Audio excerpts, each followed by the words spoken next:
Now, tomorrow, my friends, marks the first anniversary since Her Majesty Queen Elizabeth II passed away. She was, of course, the longest reigning monarch our country has ever seen, spanning over 70 years and 15 UK Prime Ministers, as she presided over the greatest period of change in our nation's history. And ahead of tomorrow, I wanted this show to take a look back at her life of what I can only say is complete dedicated service. Take a look. London Bridge is down. 4 short words that signal the end of the longest reign in the British monarchy's history. On the 2nd of June 1953, Princess Elizabeth became Queen Elizabeth II.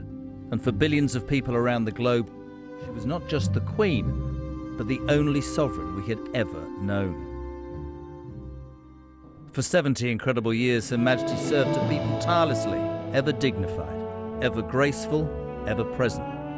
She was a beacon of stability in an ever-changing world. 15 prime ministers came and went. Dozens of colonies gained their independence, but there was only ever one queen. At the age of 96, after 70 years and 214 days on the throne, Operation London Bridge began.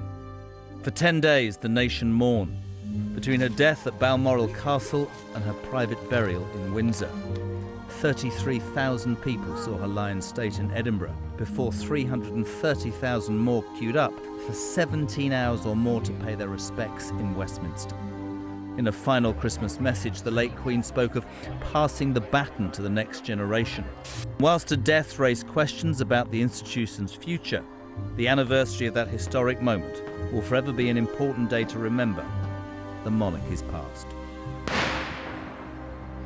Amazing. Remembering Her Majesty Queen Elizabeth II, who sadly passed away a year ago tomorrow. And it's just one of those moments, isn't it, where you can absolutely remember where you were and how important she was. And on a day, I guess, when many of us will be reflecting on her life of duty and service, His Royal whateverness Prince Harry is stealing the spotlight once again as he touches down in the UK on the eve of the anniversary to attend an event for Well Child, a charity, a very good charity, I should say, for seriously ill kids, of which he's a patron. However, he is not expected to meet any of his family before he travels on to Dusseldorf in Germany for the start of the Invictus Games on Saturday. And whilst he's away, his missus might be a bit busy too, because Donald Trump, yes, him, the Donald, has challenged Meghan Markle to a debate.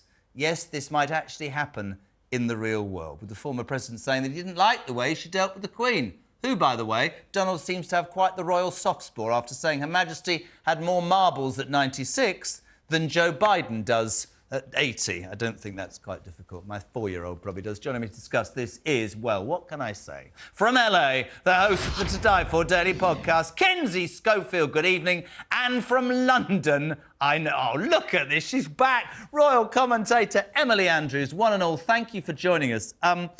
Ladies, I'm going to start differently tonight. We know how important tomorrow is, and I think all of us will individually reflect on what an amazing woman the Queen is and the legacy and really what's happened to the monarchy since. I have a little bit of sympathy for Harry, which is going to go down like a lead balloon with a lot of people, because Well Child is a fantastic charity that deals with a lot of sick and ill kids.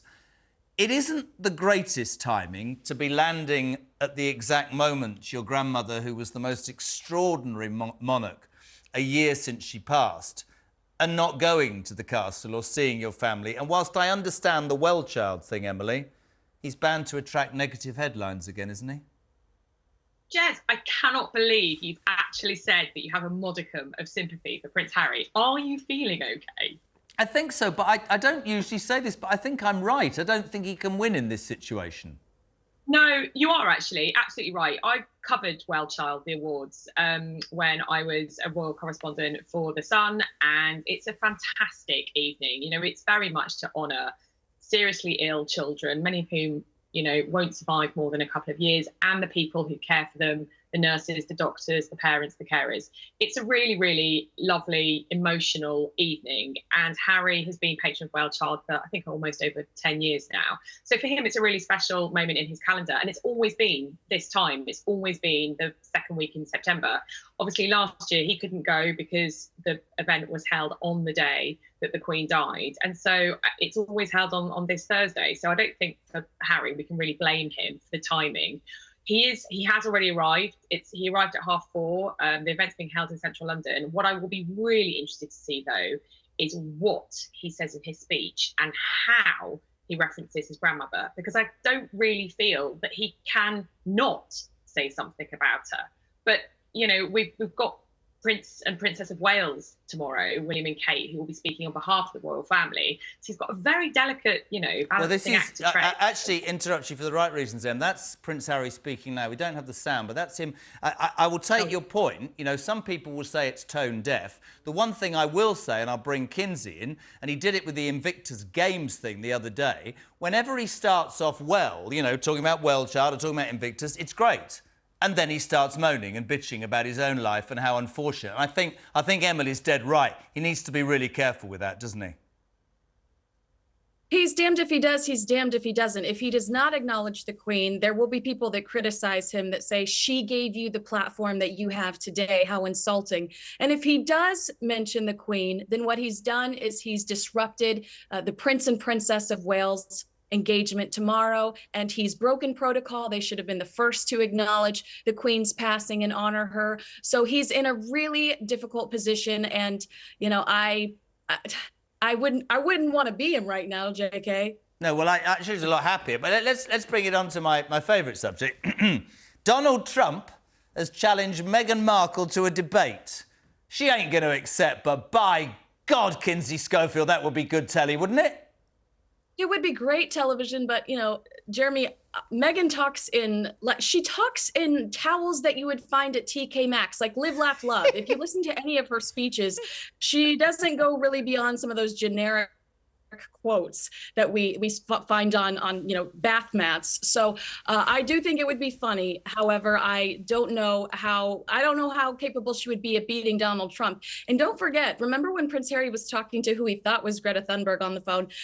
We know Meghan's got issues with him, but Prince Harry saying that he had blood on his hands. These two loathe Donald Trump. So it would be a bloodbath. It's quite interesting, isn't it, Em? Because Donald Trump, for all the criticism, and there are many people who criticise him and many people who don't. I'm not getting involved in that tonight. But actually, he was very, very keen on the royal family, always complimented Her Majesty and said recently she was sharper at 96 than Joe Biden at 80. I don't think that's too difficult, as I said earlier. But he had huge respect for her, didn't he? Which is really ironic when you consider how he's portrayed. Absolutely. I was actually there at Buckingham Palace and covered his state visit to the UK, and it was hilarious. In real life, he's even taller than you would imagine. I mean, he's huge. And there he was, like a little kind of, you know, pussycat kind of behind the Queen. Sort of, she was, you know, leading him into Buckingham Palace. We were all waiting outside, you know, Air Force One or whatever the helicopter's called, landed on the Buckingham Palace gardens. And then, you know, he was so nervous about meeting her. And he was kind of following her around like a little puppy, not wanting to do anything wrong. And I was thinking, you know, when she showed him all the kind of, you know, American paraphernalia in one of the corridors at the top of Buckingham Palace, I was so nervous that he'd turn around and like knock something off or break something. He was so desperate to do everything right.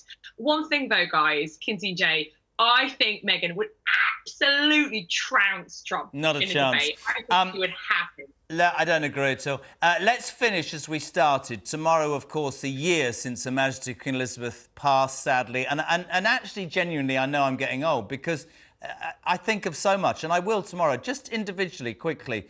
Kins, what will you do tomorrow? How will you remember her? What are your thoughts about the late Queen? Oh, I adore her. I mean, I've been reading another book about her, so I'll probably finish my book about her. But I do miss her because there was a sense of peace and comfort. But what I will say is that despite some political chaos over in your neck of the woods, it's been a pretty peaceful transition for King Charles. I couldn't agree more. Em, just to finish, we'll never see the like of her again, will we? That's absolutely nailed on. No, and many of us, you know, were very privileged to meet her. I remember her sense of humour. She had a great sense of humour, her sense of duty, and the fact that she, you know, ruled very successfully for 70 years. I agree with Kinsey. I think Charles had a number of problems at the outset of this reign, Prince Harry being one of them. And I think so far he's dealt with the brickbats quite successfully. Couldn't agree with you both more. How lovely to have you on the A-Team. Emily Andrews and Kinsey Schofield, thank you very much.